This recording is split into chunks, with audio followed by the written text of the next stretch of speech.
Hello and welcome to the channel. I know I've been very flaky of late. Not okay, not flaky. Just been really busy with family stuff and a lot of handling all my court stuff. Yeah, so we'll save that one for another video. I'll show you how to deal with the court system and how to get your ticket maybe dismissed or something like that. Because I got a ticket, and man, that cop must have been having a bad day because he hit me up for every little thing. He literally filled out all the four spot that's available. Like I got the speeding ticket, window tint, not having my driver's license with me. What was the other thing? Improper tags because I didn't have my registration card with me in the car, or I couldn't find it in time while he put that on there too. Complete asshole. But anyway, that's not the video. That's gonna be a video in like a month or two after the court dates or so.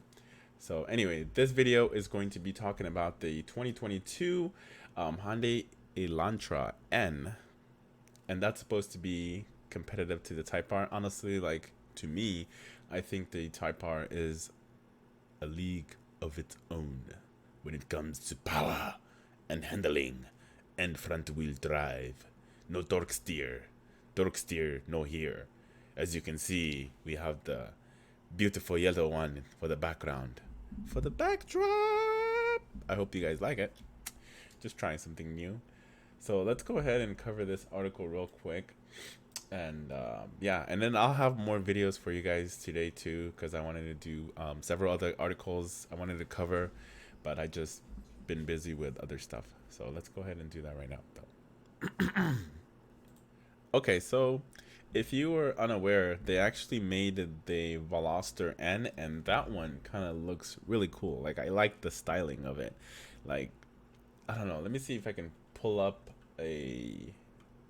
If you guys have not seen the Veloster N, it looks pretty nice. Yeah, so this is the Veloster N, and it's not a bad looking car, but I'd still prefer the Civic over it. This is a two-door hatchback, or three, or should I say three-door hatchback, because you only have two in the front, and then I think the back one opens too, but it opens weird with the front door having to being open first. But it's not a bad looking car, but for me, I'd still prefer the Type R overall. So if you didn't know, the N stands for Nuremberg Ring. So I guess they go in testing all their cars there in the Nuremberg. I don't know. I don't even know if I'm saying that right. Ugh. Nuremberg Ring. Yes.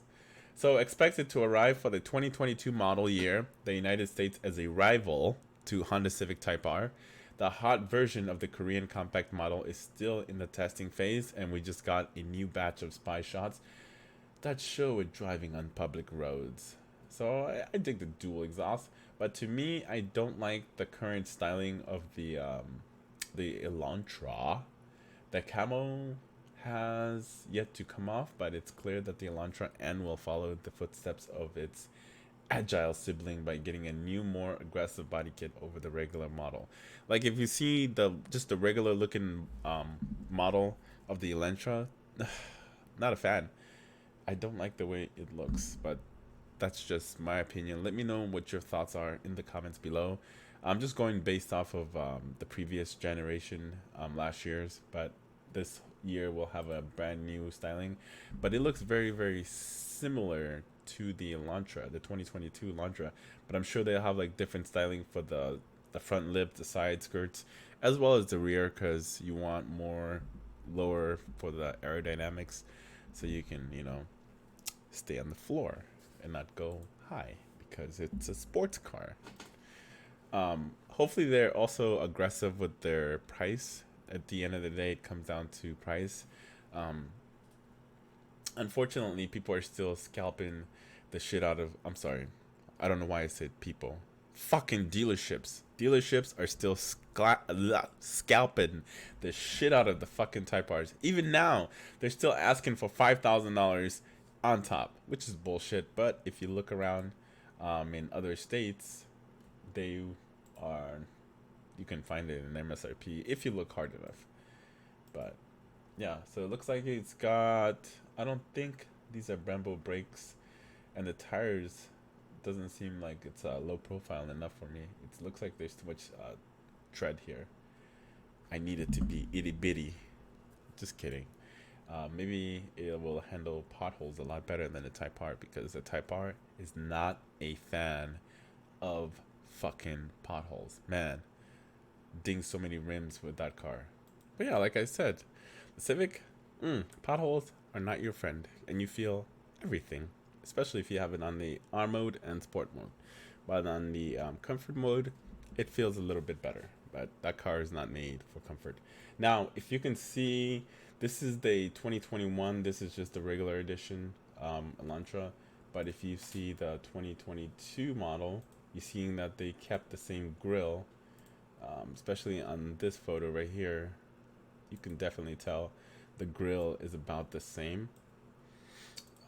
Let me see here. The vents seems to be changed. This definitely looks different. Hopefully it's actually usable and it's just not there for styling purposes. Let's see what else. Can we get a different look? Headlights seems well covered up, but I think those are some LEDs right there. Possibly LEDs. LEDs should be the standard around all the manufacturers. They gotta stop playing games.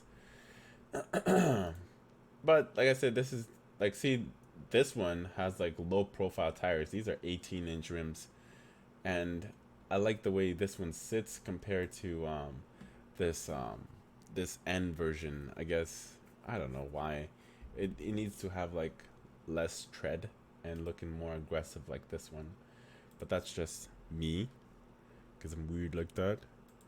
And it's a 4-door sedan. Who buys sedan anymore? Hatchback is the thing. So is crossovers and SUVs. That's the thing now. So, and I do dig the dual exhaust, and they don't look like that fake ass exhaust with those muffler in the inside of it. It's legit exhaust. So, can't wait to see and hear what it sounds like. Let's go look at galleries here. But I'm sure the interior, all that stuff is going to be completely different. And I hope they're making a manual transmission as well. Now here's the rear. Not a fan of this. Not a fan of this. I think it looks ugly. That looks super ugly. But here, let me see if I can get like an angle. Yeah, it looks very, very similar. And it's less angular, I guess. There's less angles here because they want to put the spoiler on top. But hey, to each their own. We won't know until we see the full car when it finally comes out. But they're definitely taking some styling cues from the 2021 and changing, or should I say, improving upon it. I don't see any Brembo in the front. I think it just looks like a little bit bigger brakes, but not the big brakes. Anyway, so here are some a lot more changes are expected in the cockpit, such as the front sports seats and new upholstery and trim, but the highlight will be the engine like its N brethren. The 2022 Elantra N will use the same turbocharged 2-liter 4-cylinder unit. It will develop 275 horsepower and launch with 2 transmission options, a 6-speed manual and an 8-speed dual clutch automatic front wheel drive. So those are not bad. I'm not a fan of dual clutch, even though it is technically faster than manual, but you just have more fun with the manual. I guarantee you will have more fun with the manual. That's why I think that the Supra is missing the manual is a huge mistake. Toyota or BMW should have launched it with a 6-speed manual transmission, but supposedly that's in development. But anyway, I think I talked to your ears enough on this video. If you like it, go ahead and give it a like. And if you're lurking, I appreciate you watching the video, and subscribe. I really appreciate it. And stay tuned for more videos because I'm going to crank up some more. Have a good one.